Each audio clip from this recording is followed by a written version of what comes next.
This is Yangtze River. I'm Lin Xiang with Xinhua News Agency.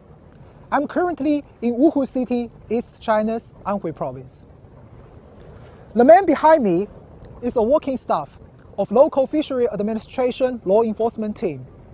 You can hardly imagine that he is an ex-fisherman. Be born and bred in a fishing vessel, Shi Qingying never expected to bid farewell to his fish hunting life.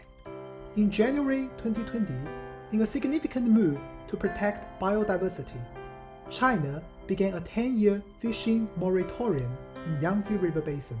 您目前每天的工作是怎样的？每天早上到江边来看看有没有兔捕，如果有兔捕就制止它。我听说您祖祖辈辈都是捕鱼的。对，祖祖辈辈都是捕鱼的，56岁就开始捕鱼。那您是什么时候离水上岸的？去年7月份左右才上岸。为什么上岸呢？小鱼活家好找，保护长江生态，对以后对子孙后代都有好处。She said, "No words can convey my deep affection for the river. Instead of catching fish, I protect them now.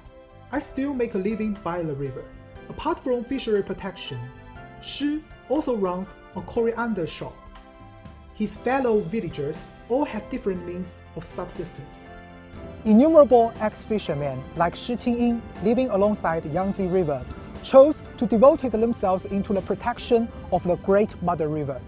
The effort is seeing notable results. The biodiversity of the Yangtze is recovering quickly. Nowadays, more and more tourists come into this place to see the beauty of this river. I'm Lin Xiang. See you next time.